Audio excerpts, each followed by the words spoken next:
नमस्कार, मी प्रभाकर लोंढे, खडतर प्रवास वर्तमानपत्राचा तथा खडतर प्रवास यूट्यूब चॅनलचा मुख्य संपादक। आज आपण तुळजापूर या ठिकाणी आलोत। तुळजापूरमध्ये रेस्ट हाऊसच्या मैदानात आहोत आम्ही। हेतू एक आहे की या ठिकाणी एक कार्यकर्ता BJPचा आहे, राणा जगजितसिंह पाटील यांचा खूप चाहता आहे आणि त्यांची एक भावना आहे की मी मातंग समाजाचा आहे आणि SC मध्ये मला जिल्हा परिषद पंचायत समिती जिथं न्याय मिळेल त्या ठिकाणाहून मला माझ्या भागातून जिल्हा परिषद पंचायत समितीच्या निवडणुका लढण्यामध्ये माझा कुठंतरी निवेदनामध्ये नंबर लागावा, राणा जगजितसिंह पाटलांनी मातंग समाजाकडे लक्ष द्यावं अशी एक त्यांची भावना आहे। आपण त्यांना विचारूया। हे आहेत मसला खुर्द ना? धनंजय, तुमचं नाव? दयानंद शिंदे हा कार्यकर्ता आहे। खरं म्हणलं तर हे पिंड RSS संघटनेमधून तयार झालेलं आहे। राणा जगजितसिंह पाटील यांना खऱ्या अर्थाने ज्युनियर आहेत भाजपामध्ये, कारण ते पूर्वी राष्ट्रवादी काँग्रेस पक्षामध्ये होते, आता भाजपामध्ये आहेत। पण भाजपाच्या RSS संघटनेच्या मेन संघटनेमध्ये मेन कार्य करणारा हा लहानपणापासूनचा कार्यकर्ता आहे। आपण त्यांना विचारूया नेमकं काय भावना आहे आणि काय इच्छा आहे तुमची। सर, नाव काय तुमचं? नमस्कार, माझं नाव दयानंद शिंदे। मी तसा मूळ मसला खुर्द गावचा कार्यकर्ता आहे। राष्ट्रीय स्वयंसेवक संघामध्ये 11वी पासून कार्यरत आहे। पहिलं बजरंग दल, विश्व हिंदू परिषदेमध्ये काम केलं। 2016 नंतर अखिल भारतीय विद्यार्थी परिषदेमध्ये पुण्यासारख्या शहरामध्ये काम केलं, ज्यामध्ये पुण्यासारख्या विद्यापीठामध्ये राष्ट्रीय कला मंच प्रमुख असेल, विद्यापीठाचा आंदोलन प्रमुख असेल, विद्यापीठाचा 2दा अध्यक्ष असेल, पुणे महानगराचा पुणे महानगर सहमंत्री असेल किंवा प्रदेश कार्यकारिणीवर अशा विद्यार्थी परिषद वेगवेगळ्या जबाबदाऱ्या पार पाडल्या। 2022 पासून सक्रिय राजकारणामध्ये कार्यरत आहे। भारतीय जनता युवा मोर्चाचं काम करतोय आणि सध्या भारतीय जनता युवा मोर्चा जिल्हा उपाध्यक्ष जबाबदारी आहे। आमची एक युवक म्हणून आमची राणादादाकडे मागणी आहे की बाबा, जिल्हा परिषदेमध्ये आपण ज्यावेळेस तिकीट वाटपाचा विचार कराल त्यावेळेस आमच्यासारख्या युवकाचाही तुम्ही विचार कराल अशी अपेक्षा आहे। खरं तर आज ह्या तुमच्या माध्यमातून, तुमच्या चॅनलच्या माध्यमातून सांगायला आनंद होतो की माझ्यासारखा दलित शेतकरी कुटुंबातला कार्यकर्ता आज हिरारेनं काम करतोय, संघटनेसाठी झटतोय आणि तुम्ही जे काय आम्हाला भविष्यात न्याय द्याल ही आम्हाला अपेक्षा आहे की आपण तुम्ही 100% आम्हाला न्याय द्याल। SC मध्ये महार, मांग, चांबार आणि ढोर हे 4 जमाती आहेत, जाती। या 4 जातीमध्ये आतापर्यंत मांग समाजाचा आरोप आहे की ज्या वेळेस राजकीय पक्षामध्ये निवेदित जागा असो किंवा आरक्षणाच्या जागा असो तिथं महार समाजाला न्याय मिळाला, महार समाजानं आम्हाला पुढं जाऊ दिलं नाही आणि राजकीय पक्षाने सुद्धा महार समाजाला जसा न्याय दिला तसा मांग समाजाला न्याय दिलेला नाही। तुम्हाला वाटते का राणा जगजितसिंह पाटील मातंग समाजाला न्याय देतील? 100%। कारण की लक्षात घ्या, कुठल्याही माणसाचं ज्यावेळेस सिलेक्शन होतं त्याचं कर्तृत्व, नेतृत्व आणि दातृत्व बघितलं जातं। ज्यावेळेस दादाला कळेल की बाबा या समाजाकडं खरं तर नेतृत्व आहे, नेतृत्व कौशल्य करणारा युवक आहेत, तर अशा समाजाला 100% संधी भेटणार आहे आणि मला 100% खात्री आहे की या जिल्हा परिषदेमध्ये समाजाला आणि माझ्यासारख्या तरुण कार्यकर्त्याला 100% न्याय भेटणार आहे। बघा, राणादादाने आतापर्यंत किती मांगावाला संधी दिली की राणादादाने एक मातंग समाजाचा जिल्हा परिषदेचा अध्यक्ष बनवला किंवा नगरपालिकेचा अध्यक्ष बनवला, असं राणादादाच्या माध्यमातून घडलं आहे का आतापर्यंत? 100%। धाराशिव सारख्या ठिकाणी नगरसेवक असतील, तुळजापूर सारख्या शहरामध्ये नगरसेवक असतील, यांना दादानी संधी दिली आहे। परंतु आता यावेळेस दादांना खरं तर ही संधी आहे की बाबा समाजातील तरुण पोरांना जिल्हा परिषदेला संधी देणं आणि दादा 100% या संधीचं सोनं करतील यात काय मला शंका नाही। अण्णाभाऊ साठे यांचं स्मारक उभा करण्यासाठी 1 कोटी रुपये आणि 1 एकर जागा दिली असं 4 ऑगस्ट 2024ला राणादादाने आवाहन केलं। पण 2025 पूर्ण झाला तरीही राणादादाने अण्णाभाऊ साठेंचं स्मारक उभा केलं नाही। मग तुम्हाला तिकीट देऊन तुम्हाला उभा करतील असं वाटतं का? एक लक्षात घ्या, आपण आता ज्या ठिकाणी नियोजित साहित्यरत्न लोकशाहीर अण्णाभाऊ साठेंचा पुतळा आहे, या ठिकाणी आपण बघू शकता की वॉल कंपाऊंडचं पूर्ण काम झालं आहे. थोडं गेले 2 वर्ष झालं मी स्वतः त्याचा पाठपुरावा करतोय. जे आपल्या तुळजापूर नगरीचे नगरसेवक आहेत, किशोर साठे असतील किंवा आमच्या समाजाचे ज्येष्ठ नेते युवराज शिंदे, हे देखील या वारंवार ह्या पुतळ्याचं पाठपुरावा करतायत. त्यात तांत्रिक अडचणी आहेत. तांत्रिक अडचणीमुळे तो सध्याचा जो काही पुतळ्याचं नियोजन आहे तो थांबलं आहे. परंतु आपण लक्षात घेतलं पाहिजे की ज्यावेळेस त्या जाग्यावर काहीच नव्हतं त्यावेळेस आपण तिथं पूजा करायचो, परंतु आता आपण बघतोय की त्या ठिकाणी वॉल कंपाऊंड झाला आहे. येत्या काळामध्ये त्या ठिकाणी 100% साहित्यरत्न लोकशाहीर अण्णाभाऊ साठेंचा पुतळा उभारला जाईल आणि समाजाला न्याय दिला जाईल. साहित्यरत्न लोकशाहीर अण्णाभाऊ साठेंचं स्मारक जे आहे ते धाराशिवमध्ये मेन अण्णाभाऊ साठे चौकात उभा करण्याचा शब्द दिला होता. तो पूर्ण झाला नाही. 2025पर्यंत राणादादाने मातंग समाजाच्या कोपराला गुळ लावला नाही का, असा प्रश्न समाजाचा आहे. नाही, असं म्हणता येणार नाही. लक्षात घ्या, आपण आपला समाज इतके वर्ष समाज वंचित होता, परंतु एक लक्षात घेतलं पाहिजे की ज्या वेळेस राणादादासारख्या नेतृत्व जिल्ह्याला लाभलं, त्यानंतर धाराशिवच्या मेन दूध डेअरीचं जी जागा आहे ती जागा समाजाच्या नावानं करून देण्यासाठी दादाचा हस्तक्षेप असेल किंवा नगरपालिकेचा आपण बघू शकता की जो धाराशिव तुळजापूर मेन हायवे आहे त्या जागेवर 2 एकराची जागा मातंग समाजाला देणं हे सुद्धा नेतृत्व आणि दातृत्वाचं कर्तृत्वाचं एक लक्षण असतं आणि ते दादानं करून दाखवलं आहे. येणाऱ्या काळामध्ये मला एक समाजाचा कार्यकर्ता म्हणून, एक समाजाचा स्वयंसेवक म्हणून मला 100% खात्री आहे की मातंग समाजाला न्याय देत साहित्यरत्न लोकशाहीर अण्णाभाऊ साठेंचं पुतळा असेल, स्मारक असेल किंवा RT सारख्या संस्थेतून उभा राहणारी एक मोठी संस्था आपल्या तुळजापूरमध्ये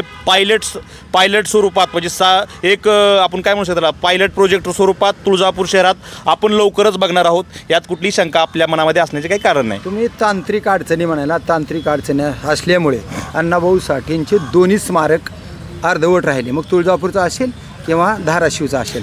आता तांत्रिक अडचणी दूर करण्यासाठी सत्तेची गरज असते 100%. आणि सत्ता राणादादाकडे आहे 100%. आणि राज्यात बी आहे आणि केंद्रात बी आहे. मग अडचणी कशा काय आल्यात? अडचणी बघा कसं असतं, एक आपण लक्षात घेतलं की तांत्रिक अडचण कुठली आहे.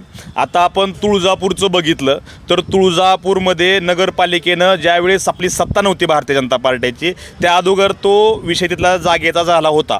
त्यांनी त्यावेळेस अट घालून दिली होती की ह्या जागेला आम्ही काहीतरी मानधन घेणार, भाडं तत्वावर घेणार. परंतु खुद्द राणादादाचा आग्रह आहे की या जागेवर कुठलंही भाडं घेतलं नाही पाहिजे, ही जागा समाजासाठी मोफत झाली पाहिजे. त्या पाठपुराव्यात आज आपण फाईल आहे, गेले 1 वर्ष झालं आम्ही त्याची पाठपुरावा करतो आणि दादा स्वतःहून दादाचे जे PA आहेत मालपानी साहेब जे आपल्या मंत्रालयात असतात ते स्वतः माझ्यासोबत 3-4दा आम्ही पाठपुरावा केला आणि येणाऱ्या काळामध्ये त्या पाठपुराव्याला यश येणार आहे आणि ती जागा आपल्याला विनाशुल्क कोणताही भाडे करार न करता फुकटामध्ये समाजाच्या विकासासाठी उपयोगी पडणाऱ्या इमारतीसाठी या ठिकाणी उभा राहणार आहे. बघा, नगरपालिका धाराशिवची म्हणते आमच्याकडे 2,08,00,000 रुपये नाहीत आणि 2,08,00,000 रुपये दिल्याशिवाय भरल्याशिवाय अण्णाभाऊ साठेंचं स्मारक उभा करता येणार नाही, असं त्रिंबक डेंगळे पाटील की जे नगराध्यक्ष म्हणजे CEO आहेत त्यांनी सांगितलं. आता तुमची तुळजापूरची काय अडचण आहे? तिथे तर अडचण अशी आहे. मग हीच अडचण सांगितली तुम्हाला की बाबा आम्हाला ज्यावेळेस आपण अण्णाभाऊ साठे विकास महामंडळाकडे ज्यावेळेस आपण अर्ज केला, त्यांच्या साह्यानं आपण RT सारखी संस्था उभा करतो तुळजापूरमध्ये, त्यावेळेस त्या संस्थेला जी आपण जमीन देणार आहोत त्या जमिनीत एक असं अट आहे की ती भाडे तत्वावर जमीन दिली पाहिजे, आम्ही काही जी भाडं ठरवू. परंतु राणादादाला ती मान्य नाही. राणादादाचं मत आहे की ती जी जागा आहे ती विनाशुल्क कोणताही कर न करता, कोणताही भाडे करार न करता, जे मोफतमध्ये 1 रुपया असेल भाडं, कमीत कमी म्हणजे 1 रुपयाच भाडं देऊन ती जमीन ताब्यात घेतली पाहिजे. ही जी अडचण आहे आणि येत्या काळात ती अडचण दूर होणार आहे. म्हणजे महाराष्ट्र सरकारनं दोन्ही जागा म्हणजे साहित्यरत्न लोकशाहीर अण्णाभाऊ साठे धाराशिव चौकाची आणि साहित्यरत्न लोकशाहीर अण्णाभाऊ साठे तुळजापूर स्मारकाची, या दोन्ही जागा विनाशुल्क मोफत जागा यांना मिळाल्या पाहिजेत. अशा पद्धतीची मागणी समाजाची आहे. ती होईल का? 100% ह्या मागणीसाठीच दादाचा आग्रह आहे की ही जी जागा आहे ही समाजाला विनाशुल्कमध्ये गेली पाहिजे. कोणत्याही जे भाडं जास्त 8 लाख 10 लाख 5 लाख जे तुम्ही बघता लोकेशन, जे साहित्यरत्न लोकशाहीर अण्णाभाऊ साठे दोन्ही ठिकाणचे जे स्मारक उभा राहणार आहेत एकदम प्राईम लोकेशनला आहे, ज्या लोकेशनची आज किंमत आपण कोटीत बघू शकता, तशा जमिनीला कुठलंही भाडं न देता समाजाच्या हितासाठी वेगवेगळे जे काही आपण आरटीच्या माध्यमातून संस्था उभा करणार आहोत स्किल डेव्हलपमेंटच्या, तर ह्या उभारल्या पाहिजे. यासाठी दादा अग्रणी आहेत, स्वतः दादा. त्यामुळं मला खात्री आहे की दादा येत्या काळामध्ये ह्या दोन्हीही जागा बिनाशुल्क कोणत्याही भाडे तत्व न करता ह्या जागा समाजाच्या स्वाधीन करतील. आणि साहित्यरत्न लोकशाहीर अण्णाभाऊ साठे जयंतीचा हा काळ चालू आहे, ह्या पूर्ण ऑगस्ट महिना हे आपण अण्णाभाऊ साठेंची जयंती साजरी करतोय. मला आश्वस्त आहे की मी दादाकडून असं आश्वस्त करतो की येणाऱ्या काळामध्ये 100% या वर्षात ह्या दोन्ही जागेचा निकाल लागेल. बरं, आता तुम्ही जी निवडणूक लढवण्याचा विचार आहे तुमचा, खरी म्हणलं तर मुलाखत निवडणुकीच्या विषयावरच होती, पण समाजाचा एक चांगला कार्यकर्ता म्हणून प्रश्न विचारले. आता महत्त्वाचा मुद्दा असा आहे की तुम्हाला कोणत्या मतदारसंघातून, कोणता मतदारसंघ तुमचा राखीव मतदारसंघ आहे आणि उभारायची इच्छा? खरं तर काटी हा जिल्हा परिषद गट राखीव पडला होता, परंतु जे आपल्या प्रभाग रचना जी असेल, वार्ड रचना जी गटाची, त्या रचनेत बदल झाला आहे. ज्यावेळेस तुळजापूर तालुक्यामध्ये 9 जिल्हा परिषद गट होते, परंतु गेल्या बारीनं जे आरक्षण जाहीर झालं होतं ते 10 गटामध्ये जाहीर झालं होतं. आता परत हायकोर्टाच्या आदेशाने आणि महाराष्ट्र शासनाच्या आदेशानं ते जैसे ते 9 गटामध्येच जिल्हा परिषदेचं तुळजापूर तालुक्याचं इलेक्शन होणार आहे. त्यामुळं आरक्षणाची आणि काही सूत्र हल्ली नाहीत. ज्यावेळेस आरक्षण पडेल ST समाजाचं ज्या ठिकाणी आरक्षण असेल त्या ठिकाणी मी इच्छुक आहे. आणि माझी अपेक्षा आहे की माझ्यासारख्या लढवया कार्यकर्त्याला किंवा कष्टातून उभा राहणाऱ्या कार्यकर्त्याला संघटना असेल किंवा खुद्द राणादादा असतील हे सपोर्ट करतील, मला तिकीट देतील अशी माझी अपेक्षा आहे. बरं, मला सांगा की तुमच्या तुळजापूर मतदारसंघामध्ये किती जागा आरक्षित आहेत? एक जागा जिल्हा परिषदला आपली एक जागा आरक्षित असते आणि ते काटीला जसं गेल्यावर इलेक्शन जे आरक्षण सुटलं होतं ते काटी मतदारसंघावर सुटलं होतं. माझी अपेक्षा आहे की यावरनं काटी किंवा शिंदफळ या 2 गटापैकी एक गटावर आरक्षण पडेल आणि मी दोन्ही ठिकाणून पडलं तरी दोन्ही ठिकाण म्हणण्यापेक्षा ज्या ठिकाणून आरक्षण पडेल त्या ठिकाणून मी इच्छुक आहे. बरं, निवडणूक लढण्यासाठी साम दाम दंड म्हणजे आर्थिक बाबतीची जास्तीत जास्त गरज आहे. मग तुमचं काय नियोजन आहे नेमकं?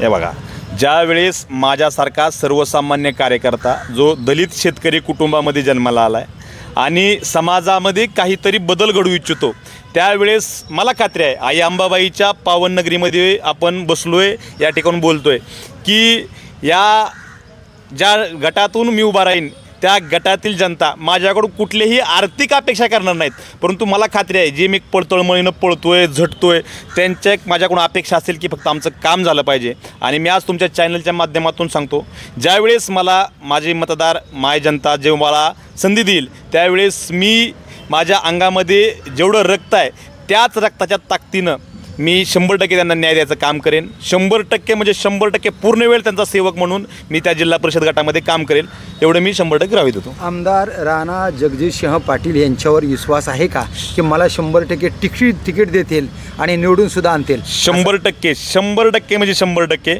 आपण एक लक्षात घेतलं पाहिजे की आता आपण बघताय धाराशिव जिल्ह्याची भारतीय जनता पार्टीची कार्यकारिणी घोषणा झाली आणि ह्या कार्यकारिणी घोषणेमध्ये लक्षात घेतलं पाहिजे की ज्या पद्धतीनं युवकाला संधी दिली जाते, ज्या पद्धतीनं युवकाला राजकारणामध्ये घेतलं जाते आणि त्याच्या हातामध्ये पक्षाची धुरा दिली जाते, ही तर खरं दातृत्व म्हणजे दादाचं आपण कर्तृत्व, नेतृत्व आणि दातृत्व यातून लक्षात येतं. त्यामुळे मला सुद्धा वाटतं की माझ्यासारखा कार्यकर्ता जो दलित शेतकरी कुटुंबातून पुढे येतोय, काम करतोय, झटतोय, दादाचं प्रचार प्रसार करतोय, अशा कार्यकर्त्याला 100% संधी देतील. तुमचे नवीन जिल्हा अध्यक्ष दत्ताजी कुलकर्णी साहेब आहेत, या माणसाकडे फक्त माणूस म्हणून पाहिलं जाते, त्यांच्याकडे एखादा जातीचा किंवा ब्राह्मणाचा माणूस म्हणून पाहिलं जात नाही, असं त्यांचं नेतृत्व आहे. यांचं तुमच्याकडे, समाजाकडे, मातंग समाजाकडे आणि खास करून तुमच्याकडे कसं लक्ष? 100% मला सांगताना खरं तर आनंद होतोय की दत्ताभाऊनं मला ज्यावेळेस मी विद्यार्थी परिषदेमध्ये काम करत होतो, अखिल भारतीय विद्यार्थी परिषदेच्या चळवळीत घडत होतो, त्यावेळेस दादाने मला प्रत्यक्ष बघितलेलं आहे. त्यामुळं मला विश्वास आहे आणि दादा स्वतः राष्ट्रीय स्वयंसेवक संघाच्या माध्यमातून उभा राहिलेलं एक नेतृत्व आहे. दादा कार्यकर्त्यावर कधीही अन्याय करणार नाहीत. दत्ताभाऊ कार्यकर्त्यावर कधीही अन्याय करणार नाहीत. दोघंही माझ्यासारख्या होतकरू कार्यकर्त्याला 100% संधी देणार आहेत. म्हणजे आता तुम्ही 11वी पासून होतात का आरक्षित संघात? मी बजरंग दलमध्ये काम केलं असेल. कोणत्या वर्गापासून होता? मी 11वी नंतर तुळजापूर सारख्या शहरात कॉलेजमध्ये आलो. आता काय क्वालिफिकेशन आहे? माझं MA हिंदी साहित्यामधनं आणि प्रयोजनमूलकमधनं माझं पुणे विद्यापीठातून MA हिंदी झालं आहे. तुमच्या आतापर्यंतच्या या एकनिष्ठ कामाला आणि जी भाजपासोबत प्रामाणिक काम केलं आहे त्याला 100% यश येईल असा विश्वास आहे का? 100%. भारतीय जनता पार्टी कार्यकर्त्यांची पार्टी आहे, ना की कुठल्या एकाच्या घराणशाहीची पार्टी नाही. जो या पार्टीमध्ये इमानदारीनं काम करतो, कष्ट करतो, राबतो, अशाच कार्यकर्त्याला इथं न्याय मिळतो. आणि मला विश्वास आहे की मी ज्या आत्मविश्वासानं भारतीय जनता पार्टीचं काम करतो, निष्ठेनं काम करतो, माझ्या निष्ठेला कुठं ना कुठं न्याय मिळणार आहे आणि 100% पक्ष मला ते न्याय देणार आहे. जिल्हा परिषदेतून लढायला का तुम्ही? जिल्हा परिषद? यस, जिल्हा परिषद. पूर्ण नाव सांग. माझं नाव दयानंद मनोहर शिंदे. तर हे आहेत दयानंद मनोहर शिंदे साहेब आहेत. हे मातंग समाजाचे आहेत. SC मधून लढण्याची भावना आहे, तळमळ चांगली आहे. 11वीच्या वर्गापासून ते आतापर्यंत MA हिंदी आणि एक चांगला कार्यकर्ता मुंबई, नागपूर, धाराशिव, तुळजापूर असं मराठवाड्यामध्ये, महाराष्ट्रामध्ये चांगलं काम आहे. या कामाचं 100% मला फळ मिळणार आहे आणि राणादादा याचा विचार करतील आणि मातंग समाजाला 100% न्याय देतील असा 100% त्यांचा विश्वास आहे. दयानंद शिंदे यांना 100% न्याय मिळेल अशी खात्री आहे.